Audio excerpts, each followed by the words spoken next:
em Momentos Tecnologias na Educação. Eu, professor Viegas, o mestre dos magos. Mestre dos magos! Eu sou o mestre dos magos. Eu já espero ele falar em mestre dos magos. E o nosso convidado hoje é o professor Enéas Ricardo Konzen, professor, né, de ciências na graduação, é isso? Eu vi que é formado tem mestrado em ciências, biologia na agricultura e no meio ambiente, tá certo? As informações? Isso, E essa é a doutorado titulação. também, né? Na mesma área. Uhum. Isso. Professor da URGS lá do campus Litoral, né?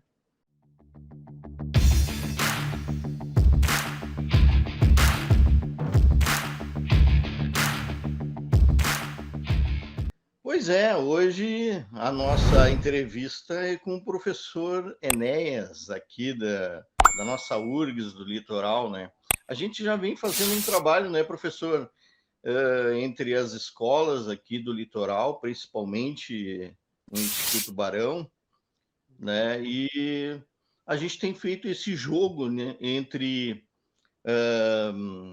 esses conhecimentos que a universidade, que a academia nos traz, e só vem ajudar, né, aos estudos dos nossos alunos, né? E a genética agora é um trabalho interessante, inclusive tem um projeto seu que está em andamento aí, né? Eu até nem vou falar muito, vou deixar para que tu fale um pouco desse projeto, e eu fiquei curiosíssimo, né? Porque normalmente o que se faz na sala de aula para ensinar genética é utilizar o quadro ali, fazer algumas probabilidades ali, né?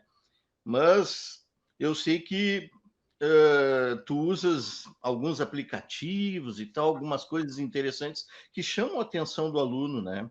E a gente estava conversando em off, eu aqui e o professor Viegas, que que coisa interessante, né? Como é que a gente pode utilizar essas ferramentas, né, dentro da sala de aula? Eu estou curioso para saber, quem sabe tu pode nos dizer alguma coisa sobre isso, né? Com certeza. A área de genética, na verdade, ela costuma provocar certo medo entre os estudantes, mesmo na graduação, na pós-graduação, se for o caso. E aí, quando esse assunto é apresentado lá no ensino fundamental um pouquinho e lá no ensino médio um pouco mais, né, os alunos ficam assim, nossa, aqui eu tenho que fazer cruzamentos, eu tenho que calcular probabilidades, eu tenho que ver que o cor do olho tem o azinho, o azão, e tem que fazer as correspondências, e é por aí. Na verdade, aí a gente entra bem nesse contexto virtual que nós vivemos agora, né? E justamente a pandemia, né, reflete-se muito nos estudos da genética hoje, porque a gente está escutando todo dia coronavírus, o material genético do vírus, a proteína spike, o espinho que infecta, né? Aí a técnica de PCR, né? PCR esse ano são 3 letras que, se eu perguntar na rua, talvez as pessoas não vão saber me dizer ainda o que é a PCR, mas praticamente todos, ou vamos dizer assim, 90% das pessoas dizem, eu já ouvi falar, faz o teste de PCR para que você detecte se você contraiu ou não, né, se você foi ou não infectado com o coronavírus, né? Então, eu consigo perceber mais que, de fato, a genética, esse ano, inevitavelmente se inseriu no cotidiano das pessoas. E foi nessa perspectiva que foi um dos motivos pelos quais nós criamos esse projeto Genética no Cotidiano, né? Nós criamos, então, com o objetivo de interagir com as escolas, mostrar, né, os diferentes lados, né, a comunicação com a escola e também com a universidade. O que a gente pode extrair e compartilhar nesses aspectos, né? Bom, essa foi uma contextualização. E aí, justamente, eu já tinha uma parceria com a escola desde o ano passado, com o Instituto Barão, né? E a gente só veio a reforçar isso com a diretora, com a professora Jaqueline, com o professor Sérgio, né? E com os outros professores também, né? No sentido de a gente poder interagir mais, né? Então, a gente iniciou ontem esse curso, né? Em que a gente vai utilizar essas ferramentas, né? Aí eu vou, então, falar um pouquinho dessas ferramentas que a gente está utilizando, e eu utilizo também nas aulas dos alunos de graduação aqui do curso de Biologia Marinha, né, que é o único no Rio Grande do Sul nessa modalidade, né? Depois a gente tem em Santa Catarina, e ele é executado, as aulas acontecem aqui no Seclimar, né, no Centro de Estudos Costeiros, Limnológicos e Marinhos. Então, executa as atividades aqui no Seclimar, né, como eu já estava falando um pouquinho, que é o Centro de Estudos Costeiros, Limnológicos e Marinhos, né, que frequentemente no verão tem uma programação de visitação, até tem um museu, né, que é o MUCIM, Museu de Ciências Naturais, né, e eu vim a ser contratado ali no ano passado, né, desde fevereiro de 2019, e eu basicamente atuo, então, nessas disciplinas de genética, genética evolutiva, introdução à bioinformática, tenho também um link com bioestatística, né, que são disciplinas que convergem, né, e também atuo, faço a minha pesquisa nessa área de genética vegetal. Eu trabalho com conservação de butiás e de outras palmeiras aqui da região, nativas aqui da região. Né? Essa é a principal aspecto. Meu histórico de formação, né, formei como engenheiro florestal em Santa Maria, fiz o mestrado, né, e o doutorado na área de biologia com enfoque em genética vegetal. Então, essa é a formação que eu trago para executar as atividades de ensino e pesquisa, e agora também, né, extensão com a comunidade aqui do campus Litoral Norte. Esse curso, né, o curso de Biologia Marinha, só reforçando novamente, né, ele atende diversos estudantes que vêm internacionais, de vários estados brasileiros e também aqui do Rio Grande do Sul, né? É um curso muito bom, né, que dá uma formação sólida para atuar, né, na área de biologia marinha e costeira. Gostaria de fazer um comentário que eu conversei com uma colega minha hoje, a professora de biologia lá da escola, e eu falei, olha, hoje eu vou entrevistar um professor aí de genética, né? Então, estou te avisando aí que pode ser interessante, né? Para a tua área aí. E aí ela comentou comigo que, assim, que ela esse ano, por ser aulas remotas, ela não iria trabalhar genética com os alunos, porque há muita dificuldade já no presencial, é aquilo que você estava comentando no início ali, né? Já há muita dificuldade, né? E eu imagino, né? Porque eu dei aula de estatística e dei probabilidades, né? A genética usa muito probabilidades, e a gente sabe como professor, né, no curso técnico e no ensino médio, como é difícil eles entenderem, né, probabilidades, né? Então, eu coloquei nesse primeiro item, né, como aprender genética à distância. Tu teria alguma dica aí para os colegas professores aí do ensino médio? Como é que poderia ser feito isso, né, para facilitar?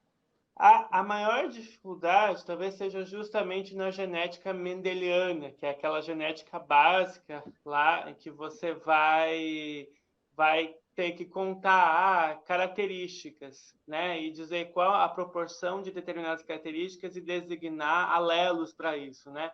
É o que a gente costuma aprender. Mendel fez os experimentos com ervilhas e aí ele via que tinha as amarelas e as verdes.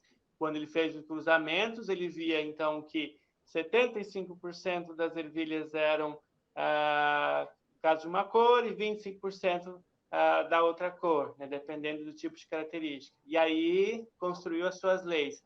Isso é, no começo, uma das maiores dificuldades para os alunos entender justamente essa iniciação, especialmente quando combina dois genes. É uma atividade que eu tenho feito nesse sentido, é que os alunos trabalhem com materiais que eles têm perto deles, né? Por exemplo, seja sementes, seja bolinhas, né, bolinhas de gude, bolinhas coloridas, diferentes cores, que a gente possa usar e montar quadros, né? Eu costumo fazer uma gravação de um vídeo, né, colocando as etapas. Por exemplo, eu quero demonstrar a segunda lei de Mendel. Eu vou colocar lá 16 indivíduos, cada um com um fenótipo, com uma cor diferente, cor e forma diferentes. E aí eu vou pedir para montar um quadro numa mesa, filmo isso e vou editando esse vídeo de modo que se calcule essas proporções, essa demonstração. É uma estratégia para ensinar isso. Agora, tem o outro lado. Tem o lado da genética molecular, que é as bases nitrogenadas, né? as letrinhas do DNA. Isso é bastante difícil de entender, às vezes. Então, o que eu faço... Que é o nome do teu projeto, né? É as 4 letras da vida, que é o nome do curso, justamente. Muito lindo, gostei muito da ideia, né? Chama bastante atenção, né? O que será que são as letras da vida, né? Não sei, não. Aí lembra citosina, timina, aqueles, né? Aí as pessoas, às vezes, até...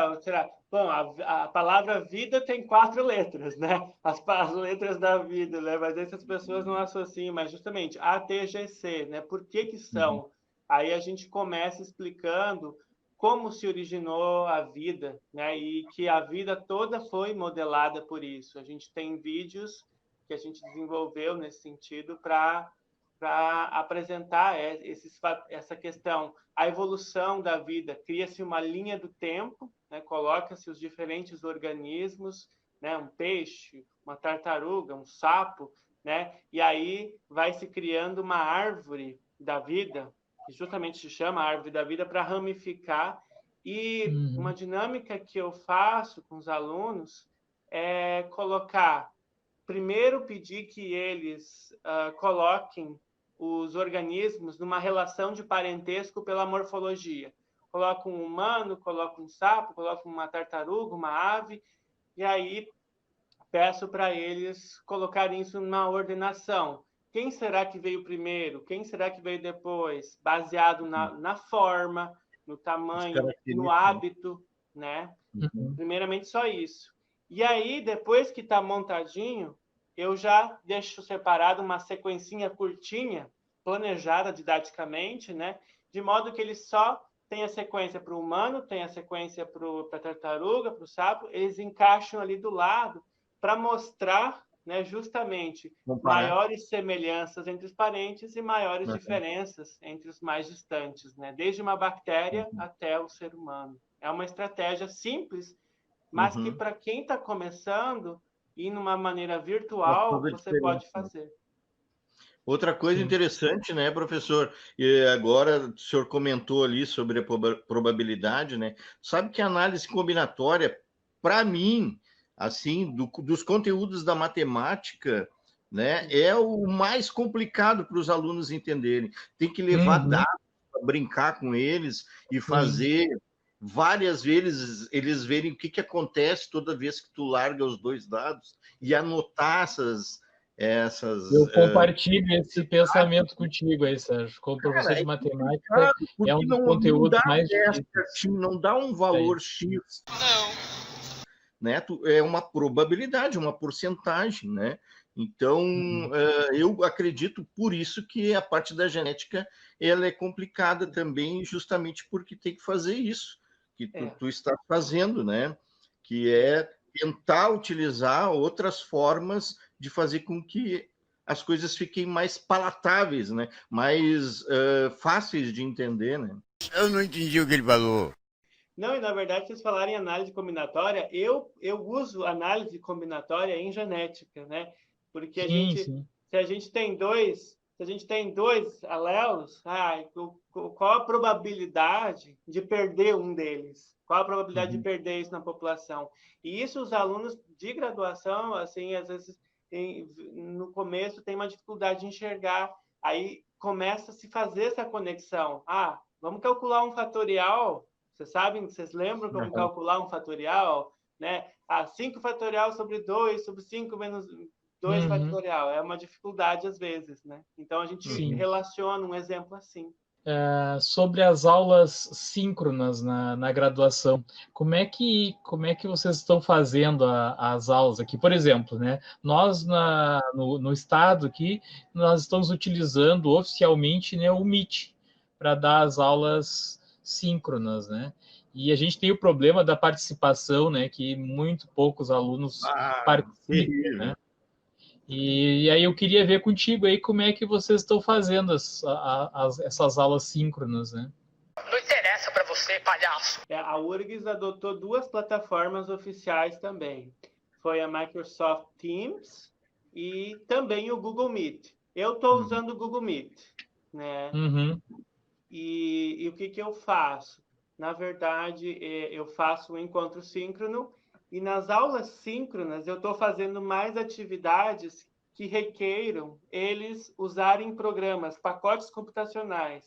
Crie uma árvore filogenética, analise tal sequência. No geral, eu estou dedicando esses espaços síncronos para uma breve exposição teórica e mais uso de ferramentas, assim, práticas, da forma como for possível nas disciplinas, e tem dado relativamente certo. Assim. Tem uma participação relativa, às vezes mais, às vezes menos, né? E também os aspectos mais teóricos, aí vai da sistemática de cada um, né? Mas a gente costuma deixar uma gravação, né, na forma de vídeo, numa explicação teórica e exercícios já programados, né, semanalmente ou mensalmente sobre aqueles tópicos. Mas a sistemática tem sido realmente manter os horários que eram, quando funcionava presencialmente, né, mas também deixar gravações e tutoriais, porque tem alunos que estão enfrentando dificuldades, né, para acesso também. Né? Vocês fazem chamada? Tem o controle do chamado ou não? É livre para Não, a eles gente assistirem? não está fazendo um controle efetivo de chamada, né? O que a gente sabe, a gente tem uma plataforma Moodle, aí nós sabemos quem acessa, né? Quem acessa os materiais. Porque, como existem alguns alunos que têm que trabalhar, né? Pela idade na graduação, às vezes já vivem sozinhos, já moram sozinhos, né? Precisam trabalhar e tal, e às vezes não conseguem participar do encontro síncrono. Então, que a gente sabe que eles estão acessando, né, através do Moodle, né, mas a gente não está contabilizando uma frequência exatamente nesse momento. Essa diferença do Classroom, né, para o Moodle, né? O Classroom não tem, ou pelo menos não tinha essa necessidade de tu colocar um material lá e o professor saber que aquele material foi pelo menos baixado, né, ou lido, né? Não tem ainda, né, Sérgio? Não existe Não tem, essa e eu acho que nem função. vai ter, porque não é essa a intenção, né? Mas o Moodle tem, né? Tu vai assistir o vídeo, se tu colocou o link lá, o cara clicou, o professor sabe, né? Se tu movimentou eu até ali... tinha colocado já o tópico aí, né? Eu ia perguntar para o professor, mas ele já sem saber respondeu, né? Antes então, no caso, eu já fiz vários cursos na URGS, né? De pós também, a EAD, né? Então nós utilizávamos o Moodle, né? Então vocês também agora nesse momento estão utilizando o Moodle também com os alunos. Na verdade, eu posso ser um pouquinho mais específico, assim, o Moodle, o Roda, tem uma outra plataforma, são os ambientes oficiais virtuais de aprendizagem. E o Google Meet e o Microsoft Teams são os veículos para momentos de atividades síncronas, né? Síncronas, né? Sim. Até quando eu fiz 2 pós ao mesmo tempo lá na URGS, e eu me lembro que cada uma usava um Moodle diferente, né? Tinha uma que usava o Moodle 2 e a outra usava o Moodle acadêmico. E eles eram, sim, eles tinham uma certa semelhança, mas tu via que tinha, assim, diferenças bem específicas de um para o outro, né? De um Moodle para o outro, né? Isso é comum na URGS, né? Existe o Moodle colaboração, né? E existe o Moodle acadêmico. O Moodle acadêmico é justamente para as disciplinas, frequentemente os cursos inteiros, né? E o Moodle colaboração é para você realizar atividades EAD, né? Para você fazer um curso EAD ou para participar justamente interativamente de uma forma mais sistemática, né? Uhum. Mas aí eu te pergunto assim, professor, quando eu fiz os meus cursos na URGS, né, pelo Moodle, os cursos EAD, nas duas pós, nós tivemos uma disciplina lá no início que se chamava Introdução ao Moodle, né? Então, né, de repente, nunca tinha feito nenhum curso, o cara ia lá ter, às vezes, naquela disciplina, ter aulas, né, de como utilizar o Moodle, como entregar uma atividade, né? Tudo que a gente não teve aí no Classroom, né? Que todo mundo teve que aprender meio na marra, né? E a gente tem, na URGS, quando tu entra num curso EAD, tu tem isso, né? Tu tem toda uma preparação antes. No caso de vocês, do teu curso aí, era um curso presencial, né? É isso? Isso. Presencial. E aí, de uma hora para outra, teve que passar a usar o AVA, né? E aí, o que vocês fizeram? Teve um período de preparação para professores e alunos? Na verdade, a gente já colocava os materiais no Moodle, né? O que a gente teve que o Moodle sempre estava já usava disponível o pra híbrido, gente. no caso. Mas assim, o que eu colocava no Moodle antes, né? Eu só colocava os slides, as questões, os trabalhos. Uhum. Tem professores que faziam prova no Moodle, né? Deixavam lá aberta, ou eu dava um trabalho justamente para anexar lá, mas eu não gravava aulas e deixava. Eu não fazia. Eu pouco usava essas ferramentas de vídeo até março. Em abril, já não sei nem quantas ferramentas de vídeo diferentes eu estava utilizando, entendeu? Então, foi brutal, foi uma adaptação brutal, né? Essa ia ser uma das minhas perguntas, porque de uma hora para outra tu teve que fazer aquilo que tu faz em sala de aula, presencial, e filmar, né? Acredito que seja assim, né? E é a mesma forma que eu faço as minhas aulas, né? Diferente do Viegas, que o Viegas ele utiliza o PowerPoint, né? E ele vai explicando as coisas do lado ali, que eu tenho uma dificuldade tremenda para fazer isso, mas um dia eu aprendo. Mas, professor, mas na verdade eu uso o PowerPoint. Tu também usava o PowerPoint, professor? Então, é o que eu estou fazendo nesse momento, né? Eu comecei a gravar e durante um momento síncrono também. Eu utilizo o PowerPoint e eu utilizo a mesa digitalizadora com a canetinha para grifar o que for necessário. Então tu não faz ao vivo, assim, não é que seja ao vivo né? Mas tu não faz a aula assim num quadro e tal e grava, não. Utiliza não, eu uso a tela. E legal. na verdade eu uso o whiteboard também para demonstrar quadro, sabe? O Microsoft Whiteboard. Vocês utilizam? Não. Eu não conheço esse aí. Não sei se o Sérgio conhece. Não conheço também. É um aplicativo. É um aplicativo gratuito. Tem o Jamboard, que me falaram também. Tá. Parecido com o Jamboard, então, da Google, né? Uhum. Tá. Então, sim, não, é que o Sérgio estava falando que eu, na sala de aula, e acredito que a maioria dos professores da URGS fazem as aulas assim, né? Dão a aula com o data show, né? Então preparam um slide lá e passa né, no data show o slide. E aí a diferença é que agora passa lá no Meet, né, por exemplo, né? Ou usa um aplicativo, se quer deixar gravado, usa um aplicativo qualquer para gravar a tela, né? Vai passando o slide ali, vai. E no caso, os teus alunos. OBS. Sim. Sim, eu vi, inclusive estava com o plugin do OBS ali, né? Mas então, na verdade, os teus alunos, eles já estavam familiarizados com o Moodle, né? Sim. Já tinham um certo costume, isso aí deve ter facilitado, né, professor? A usar as aulas, né? Sim. Com certeza. Mas, nós já Não pode falar. Não, só ia dizer que nós no básico tivemos esse problema, né? E eu, por exemplo, eu já usava o Google Sala de Aula, então os meus alunos no segundo, no terceiro estavam acostumados, mas os alunos do primeiro não, né? Então a gente teve muito esse problema, né? Pode falar, assim, professor. As dificuldades foram como transferir todo o processo avaliativo para o Moodle, né? Como transferir a comunicação, tá? Porque os alunos, esqueço que eu tenho tal aula, os alunos esquecem, ou sei lá. Às vezes até o professor. E aí o que eu resolvi fazer? Eu resolvi que uma coisa, a gente tem menos alunos, né? Que vocês às vezes têm turmas gigantes, né? Que daí é um pouco difícil de, né?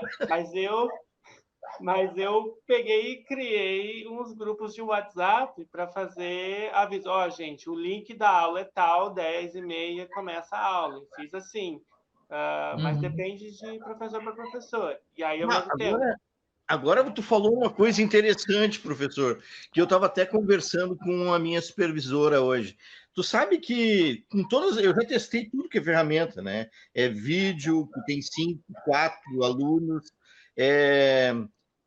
como é que eu vou dizer, formulários, também pouca adesão, e também podcast, já testei.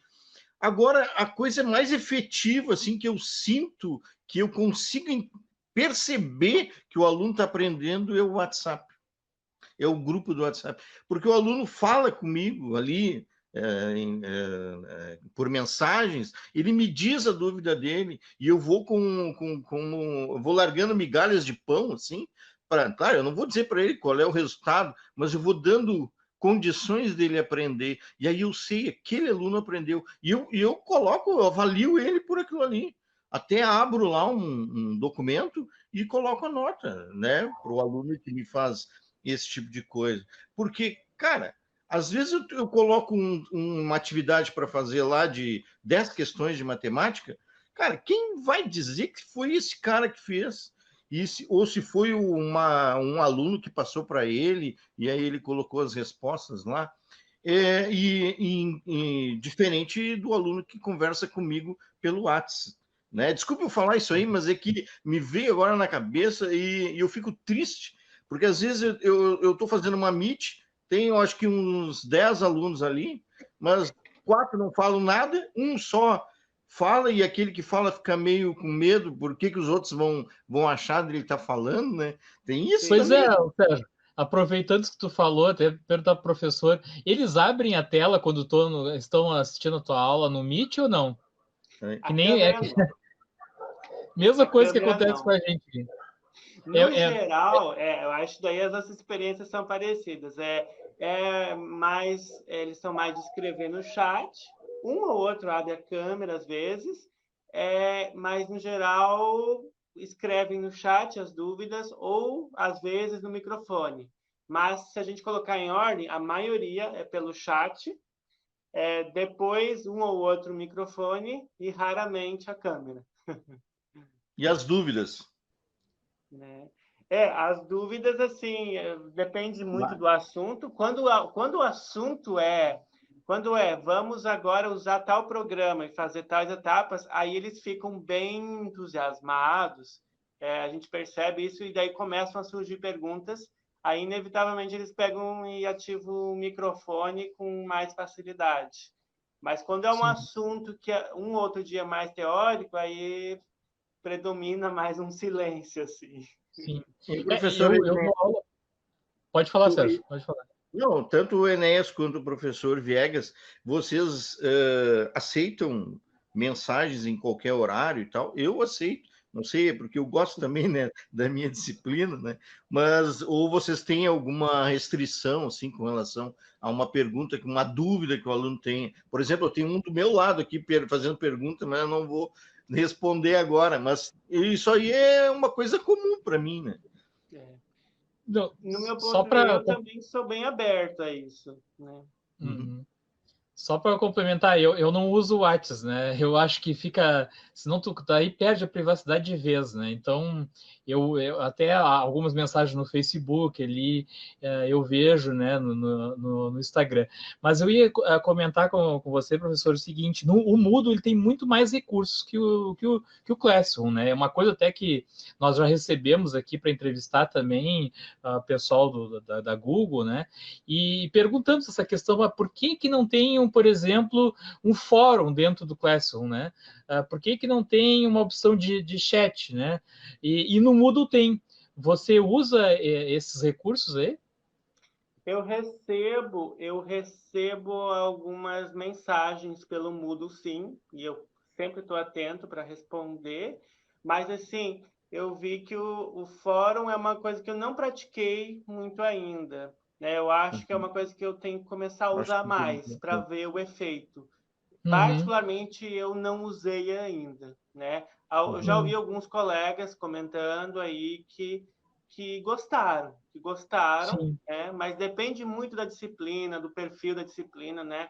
E frequentemente ele vai ser usado se a atividade é avaliativa, né? Aí ele vai Claro. engajar mais, né? Essa movimentação. E o bom do fórum é que outros colegas, outros alunos podem responder a pergunta. Também tem isso, né? Não precisa ser o professor, né? Isso é que é legal. Isso. Né? E o fórum ele te envia a mensagem automática, tu deixar programado, claro, para o teu e-mail, né? Uma coisa que eles reclamam muito no Classroom é que às vezes não chega, né? E eu expliquei esse dia para eles, não, vocês têm que deixar, né, marcado lá para receber por e-mail, senão não vai chegar. Eles, eu não vejo quando tem uma atividade, e o Moodle ele faz isso também, né? De Sim. avisar, né? É que Quando tem quando uma você cria atividade. atividade, você programa, me avise para corrigir a partir de tal data, né? O Classroom Sim, eu nunca usei, na verdade, né? Eu pouco conheço, já ouvi bastante falar que você sim. justamente, mas eu pouco usei. O Classroom ele é mais fácil para o aluno aprender, né? Não precisa ter grandes aulas, né, para ele aprender, né? Que nem acontece no Moodle, que tu tem que ter uma disciplina antes, né, na graduação, para o aluno começar, né, a fazer o curso. Depois eu coloquei esse tópico aqui sobre quais assim softwares ou apps, né, que podem ser usados na genética. Por exemplo, se eu quiser indicar para essa minha colega aí, essa minha colega de biologia, né, tem algum aplicativo assim mais básico, mais a nível de ensino médio? Será que teria alguma coisa para indicar para? É assim, os aplicativos que eu utilizo, que eu vou tentar demonstrar, eles no geral são mais específicos, mas a gente está propondo amanhã, inclusive, nós vamos mostrar tutoriais de como procurar sequências de DNA que são disponíveis aí em bancos de dados. Isso é uma coisa que eu acho interessante já até no ensino médio, que já que a gente está nesse contexto de coronavírus, como é que os cientistas estão conseguindo descobrir tão rápido vacinas? Como estão descobrindo a evolução do vírus? Não sei. Ora, existe o banco de dados do GenBank, né? GenBank lá no site. Você pode consultar e fazer análises online mesmo, né?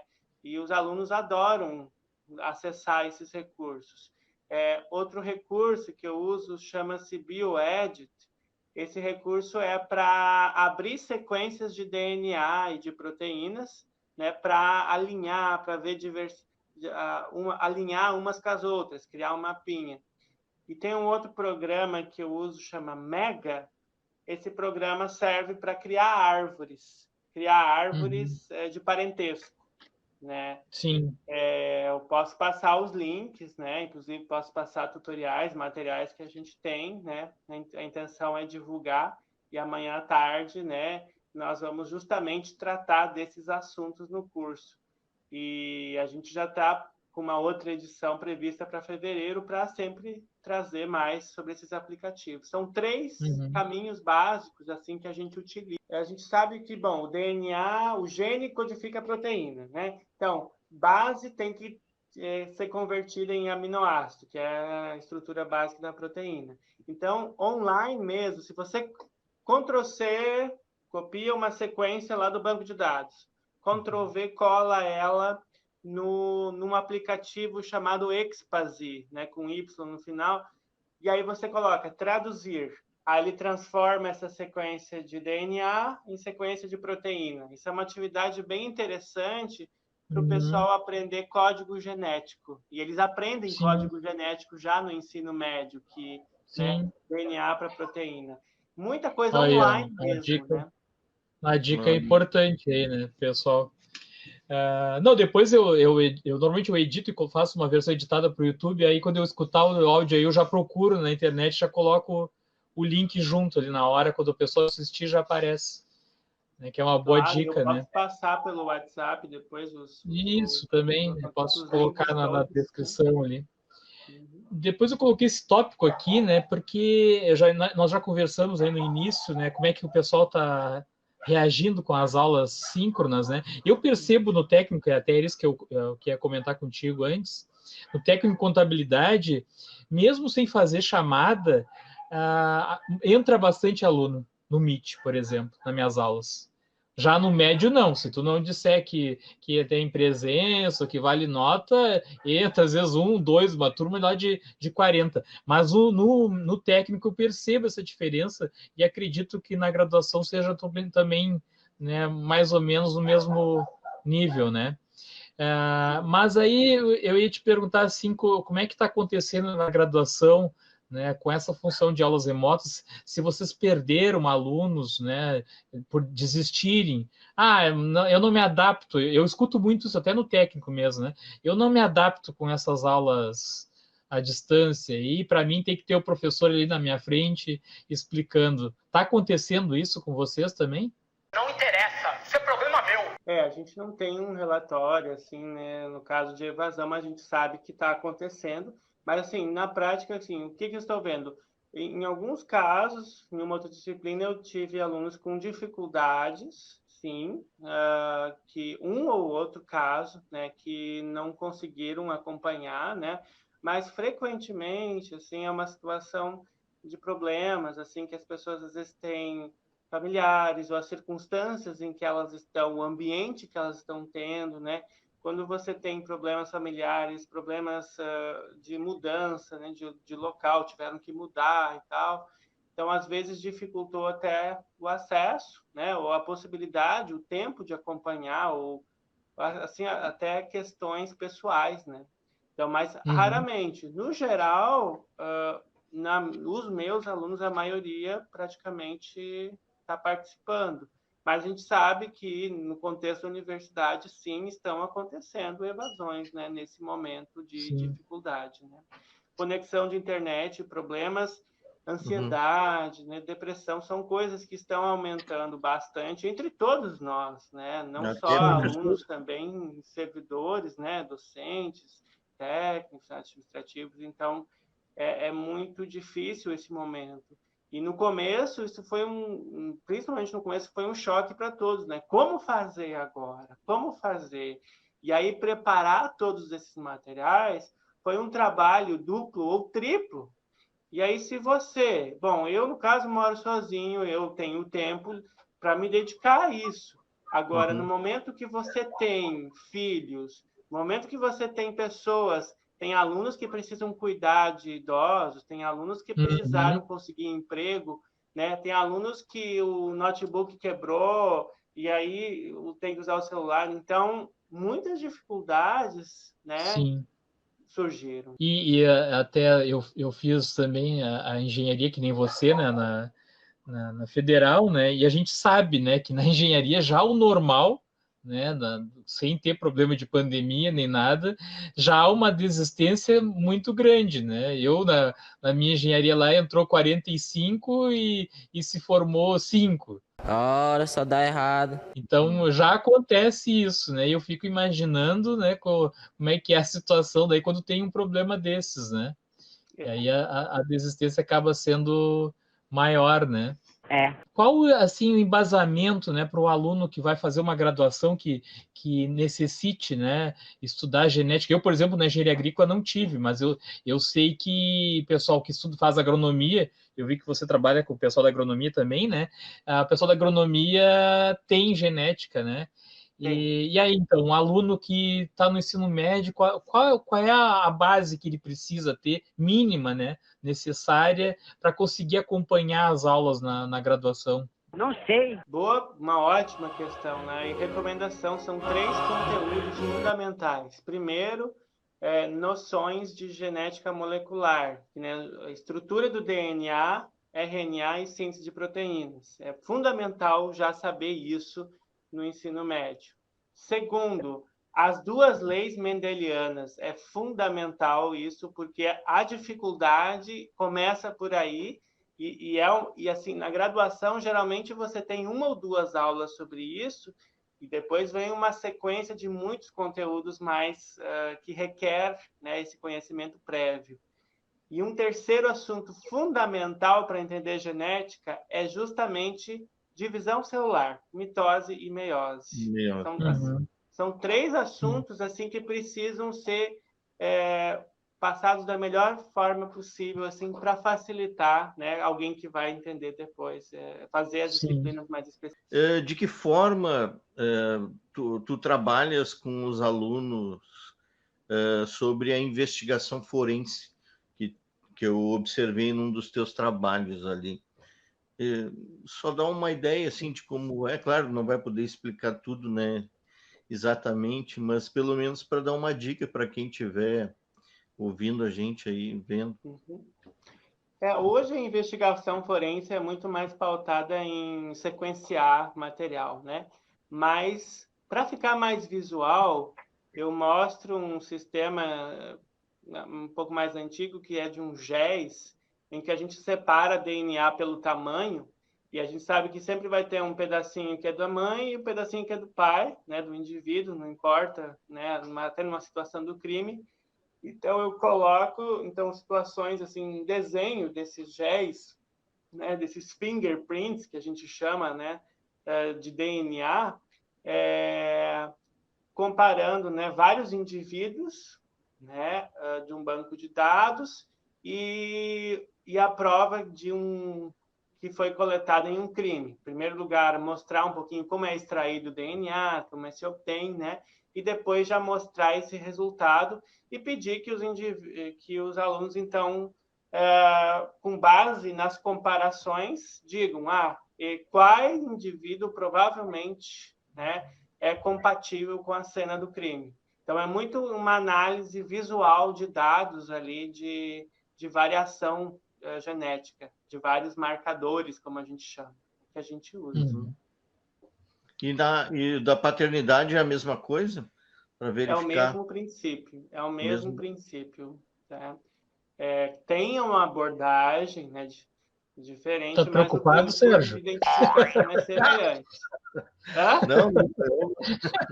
Você tá... Bom, se tiver preocupações com isso...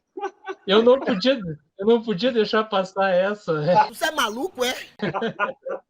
É 99% de confiabilidade aí, o limite a probabilidade, né, de erro é de 1%, entendeu? Sim. Pois é, puxa vida.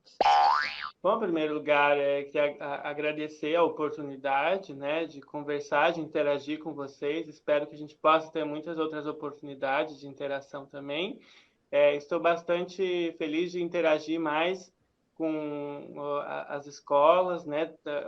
Eu não entendo como uma transmissão de conhecimentos, mas eu entendo como uma interação e um compartilhamento de conhecimentos. Só pelo curso ontem foi uma experiência já maravilhosa de ver as perspectivas didático-pedagógicas, né, que nós temos e as visões de integração que nós queremos para isso, né?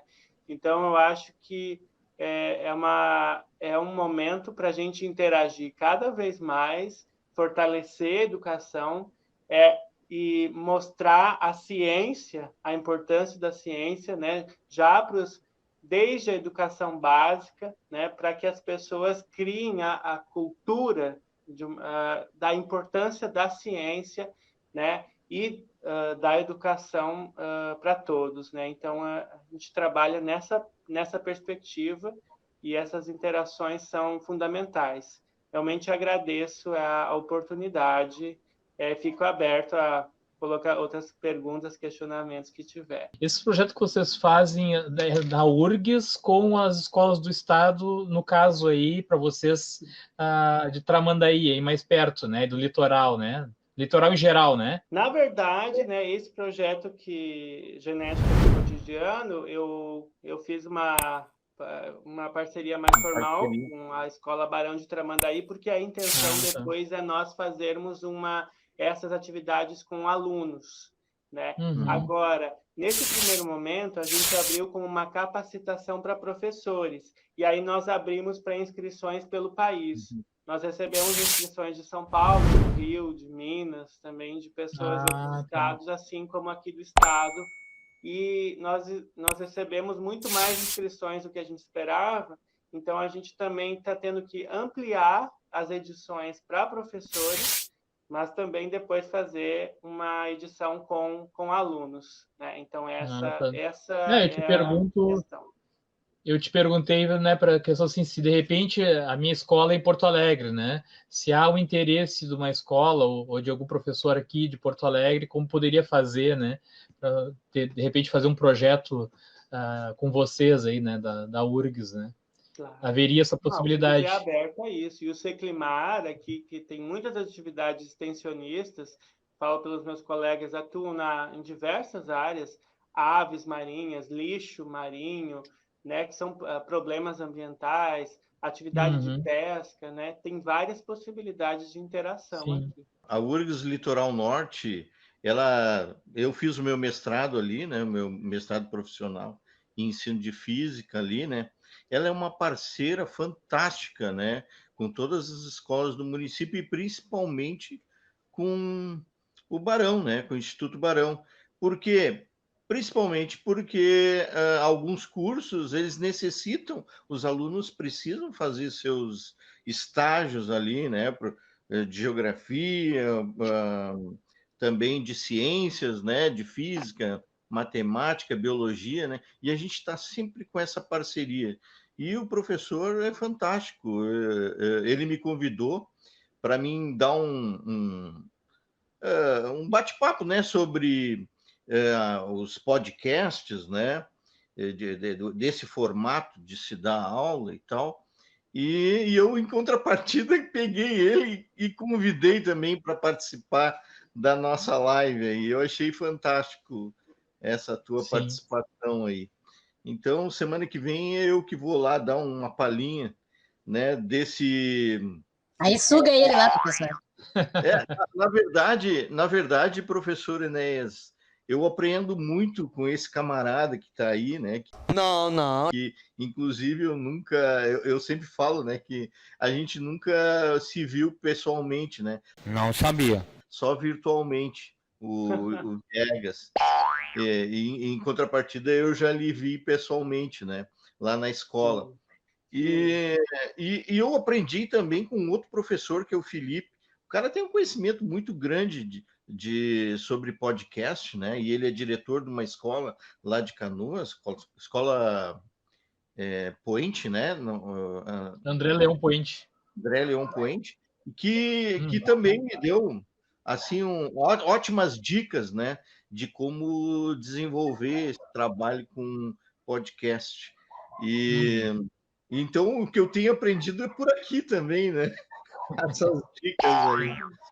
Muito bacana. A gente está diariamente aprendendo, né? Diariamente. É importante compartilhar todas essas experiências para crescer junto. Então tá, professor. Eu queria agradecer a sua participação aí, principalmente por ter aceitado, né, o nosso convite aí. O espaço está aberto aí, né, para outras participações. De repente, uma hora a gente faz eu estava conversando com o Sérgio antes aí de iniciar a nossa live, fazer uma série, de repente, sobre profissões, né? Como nós trabalhamos com aluno do terceiro ano do ensino médio, e eles são muito indecisos nessa fase, né? Então, nós estávamos pensando que é uma coisa interessante de trazer esse assunto, né, para falar sobre possibilidades aí, mercado de trabalho, né, nas diversas profissões aí. O professor mesmo é engenheiro florestal, né? Também trabalha com essa parte de ciências, aí tem mestrado, doutorado em ciências. Então são várias alternativas, né? Então a gente de repente pode outra hora convidar para fazer um bate-papo sobre esse assunto também, né? Que é bem interessante, mercado de trabalho, né? Tchau, pessoal. Bem demais. Tchau, até a próxima. Tchau. Tchau. Tchau.